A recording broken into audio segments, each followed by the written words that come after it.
আকাশ থেকে খণ্ড খণ্ড মেঘের টুকরা আছড়ে পড়ছে জমিনে, আর সে মেঘ দেখতেই ঢল নেমেছে স্থানীয় গ্রামবাসীদের। হ্যাঁ ভিউয়ার্স, ঠিক এমনই একটা ভিডিও ভাইরাল হয়েছে সামাজিক যোগাযোগ মাধ্যমে, যা নিয়ে রীতিমতো তোলপাড় সোশ্যাল মিডিয়াগুলি। কিন্তু কিভাবে ঘটলো এমন ঘটনা, আর মেঘ কি করে ছুঁয়ে দেখা যায় সে বিষয়টি নিয়ে কৌতূহল বেড়েছে নেটিজেনদের মাঝে।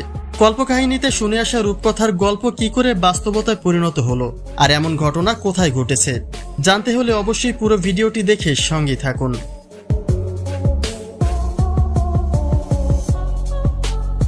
আকাশ থেকে আছড়ে পড়া মেঘের ভিডিও চিত্রটি ব্যাপক ভাইরাল হয়েছে সামাজিক যোগাযোগ মাধ্যমে। সাদা সাদা মেঘের টুকরা ছড়িয়ে ছিটিয়ে রয়েছে জমিনে, আর সেই মেঘ হাতে করে খেলা করছে স্থানীয় গ্রামবাসীরা। কি ভাবছেন, আপনি কোনো রূপকথার রাজ্যে জেগে জেগে স্বপ্ন দেখছেন? একদমই না। সাদা সাদা মেঘের খণ্ডগুলি কিভাবে আকাশ থেকে মাটিতে আছড়ে পড়ছে সেটাও ধারণ করা হয়েছে পাবলিকের ক্যামেরায়, যা দেখতেই ছুটে এসেছে গ্রামের শত শত মানুষ।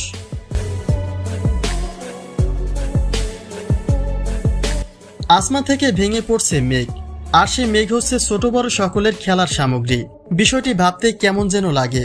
ভাবনা তো আসতেই পারে যে কি এমন যুগ আসলো যেখানে মেঘের কণা বৃষ্টি হয়ে না ঝরে আকাশ থেকে জমিনে আছড়ে পড়ে। আসলে বাঙালি জাতির কোনো তুলনা হয় না, তারা সবই পারে। আকাশ থেকে আছড়ে পড়া মেঘ যদি ছিঁড়ে ছিঁড়ে হাতে নিয়ে খেলা করা যায়, তাহলে পাইলট যখন মেঘের মধ্য দিয়ে ফ্লাই করেন তখন তার বিমানের সঙ্গে সাবানের ফেনার মতো মেঘ কেন জড়িয়ে থাকে না? মেঘ এতটাই পাতলা হয়ে থাকে যাকে দূর থেকে কুয়াশার মতো দেখতে লাগলেও কাছে গিয়ে স্পর্শ করা মোটেই সম্ভব নয়। তবে ভিডিওতে যে চিত্রগুলি তুলে ধরা হয়েছে সেটাও কোনো আধুনিক প্রযুক্তির এডিটিং নয়। সোডিয়াম এবং কেমিক্যালের মাধ্যমে তৈরি করা হয়েছে এই কৃত্রিম মেঘ, যা ভারতের এক গ্রাম অঞ্চলের আকাশে উড়িয়ে মাটিতে পড়ার মুহূর্তের ভিডিও ধারণ করে মেঘ বলে চালিয়ে দেওয়া হয়েছে। আর তাতেই আলোচনা সমালোচনায় তোলপাড় আকাশ থেকে জমিনে আছড়ে পড়া এই মেঘের কাণ্ড।